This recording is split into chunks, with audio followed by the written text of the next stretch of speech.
sometimes they play a little bit too reactively. Watching what my opponent does solely and just trying to react in time, react accordingly, but that sort of means I'm not really trying to react to anything in particular or anticipate anything in particular. I'm just watching my opponent, seeing what they do and being like, oh, do this. But I think there is a stronger version to play where instead of just watching your opponent and reacting in turn, you can sort of play from their perspective, as if like what you're doing, how you're playing, you sort of see what would I do if I was versing myself, basically, like what positions make sense, what reactions make sense from my opponent. If I've been conditioning shield heaps by just doing falling aerials, is he thinking, oh, maybe he's going to mix it up? Is he going to do the same thing? And I can sort of understand my opponent a little bit better by thinking about what I would do in their spot. And this sort of idea actually came from chess. And the idea is basically this. So in chess, you have an agreement at the start of the game that you have a certain allocated time each. And what smart players do is they actually, when it's their opponent's turn, so say I've done a move, knight to f3. What I'll do is, if there's in a certain position, I mean, maybe there's heaps of different moves that can happen, but there's only so many good moves, and you can sort of, before your opponent's even played a good move, you can sort of think about, oh, what would I do in reaction to the move that they'll do? So if my bishop is now attacking their queen, a natural thing is to be like, oh, where are they going to move the queen?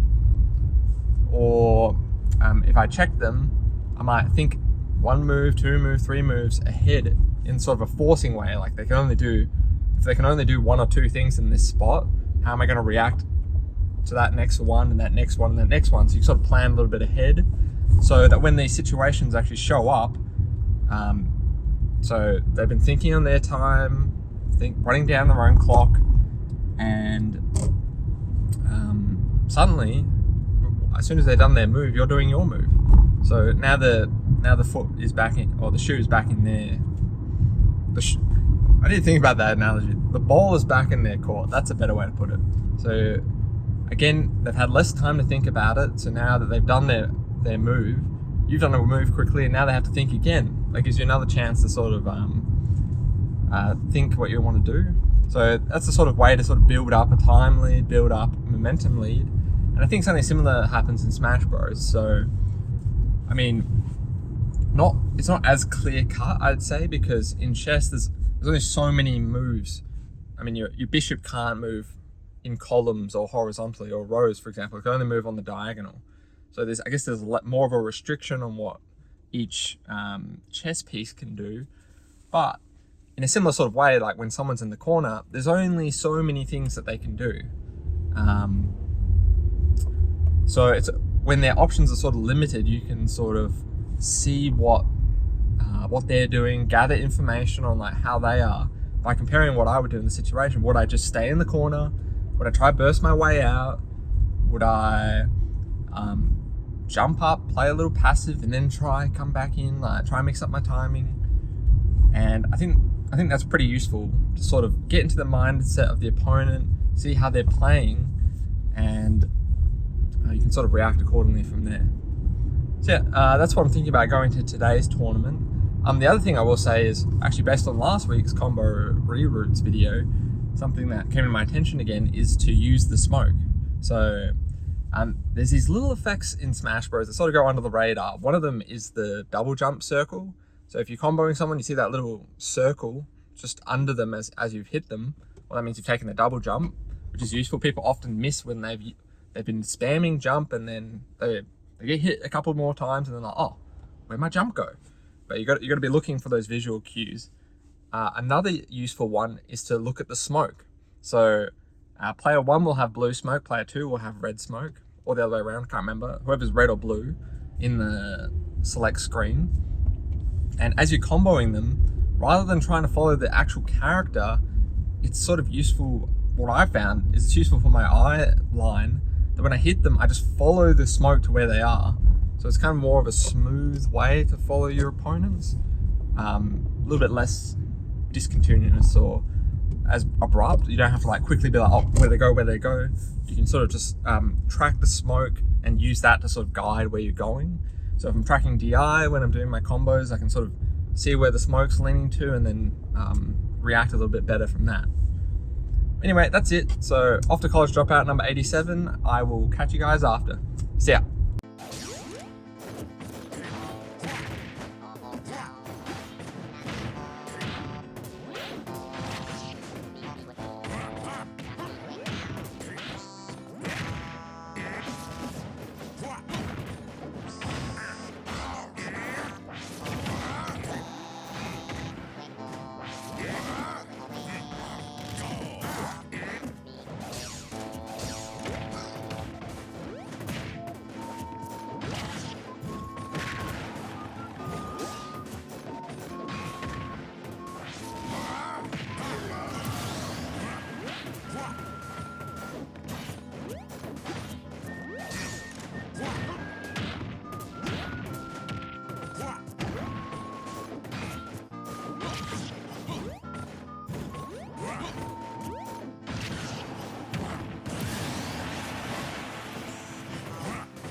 Pretty standard tourney run, not the craziest experience ever, but I really enjoyed trying to implement that idea I was talking about in the car talk, which was playing through my opponent's eyes, seeing how I'm sort of perceived and how people react in certain situations. It sort of gave me more information on like how they played, because I'd be thinking about what I would be doing in situations, and if they were more aggressive, if they were more defensive, like that would sort of be informative for me. But yeah, not the craziest run. I ended up pretty much going as seeded, but nonetheless, let's break down this bracket. So my first opponent was Beaches, or Question, aka Ethan. That's their name. I almost forgot for a second who I versed.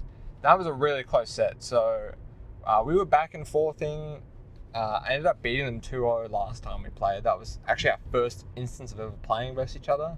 Somehow in like the 1.5 years of bracket, we've both been going to these things for like 1.5 years. We just haven't bumped into one another because of seeding, because of whatever. So yeah, it was fun to play him again. He plays Bowser Jr.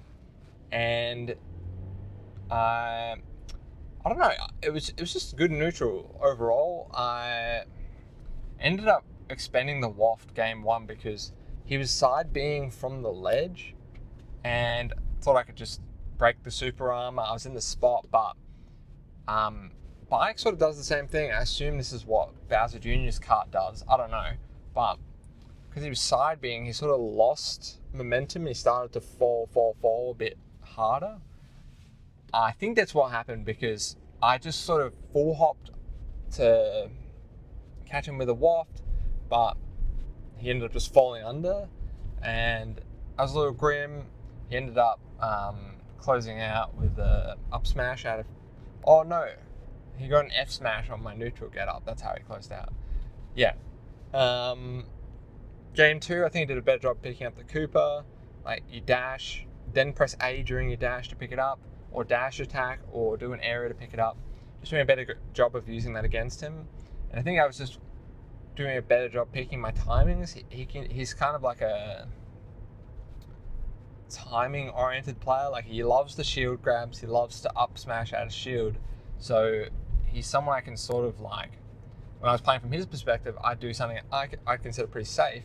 And the fact he was ripping an option, I was like, well, that means he's sort of reacting without knowing whether what I'm doing is safe or not. So I'd actually just throw out an area, or not even be close to him. He'd do an option, and I'd either punish it, or his panic option was a spot dodge. So I'd just like hold by it. I'd try punish him that way, basically. So ended up clutching out after losing game 1, ended up winning 2-1. So that was pretty close set. But because I had such a relief after closing the game, it's like my standard procedure, I guess. I just go, lean my head back, and because of where the setup was, there was a freaking tall chair right behind me. I took a picture of it to send my mate. I just slammed my head on the back of the chair. I was like, oh my God, do I have a concussion now? Like, yeah, that's not great for my bracket. I got a bit of a headache. I was a little worried, but it's been a couple hours afterwards, so I'm pretty sure I'm all right. It's not a John. It's just what happened. I'm just reporting what happened. It's not a John. Anyway, second opponent was Turn Up, and yep, pretty rough. Turn Up is really good.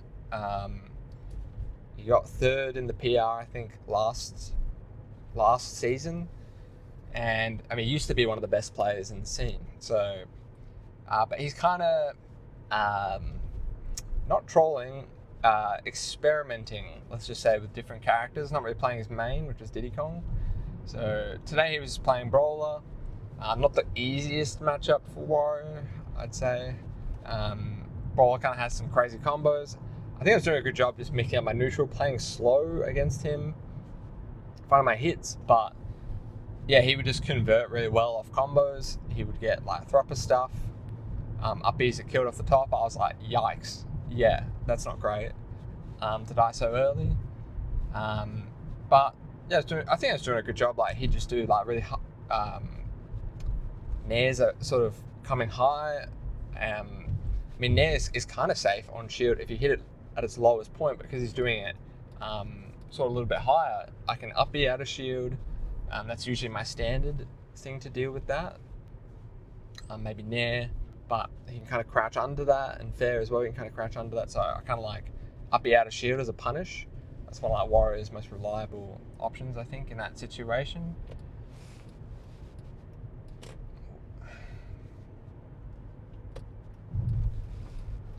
Okay, and then, yes, I got O2'd. It was close. I actually hit a waft game 2, but yeah, Jack was just playing better than me, is what it is. I was just happy with the experience, and lucky, I was just happy I didn't get rolled over. So I kind of held my own, made him play a bit slower as well. He's kind of, at first, this is kind of like a top player thing. What they do is they just spam their neutral plan, and it's up to you to prove to them like they got to think about the game. So I was happy I actually got him to lock in, but it's just scary, yeah, to verse a top player like that. Then after that, I played XD Jade. So that was a fun game.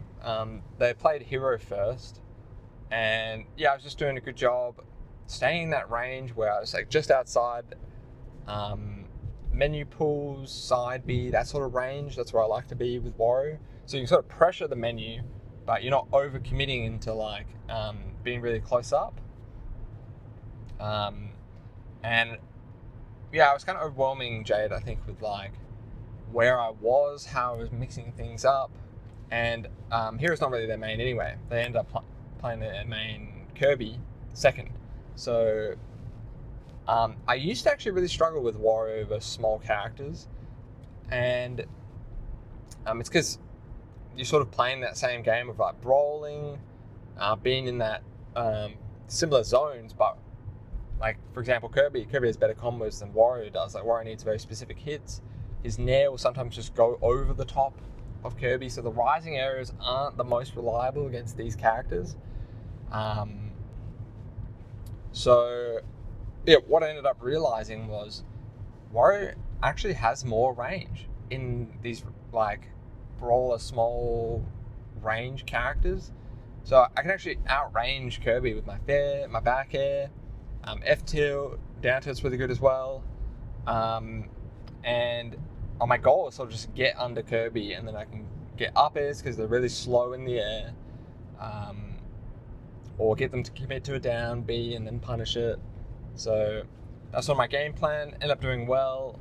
Ended up, what did I waft? I think I just surprised them. I like biked over their ledge trap, and then they sort of just came up to try back air me, I think, and then I just hit him with a waft raw.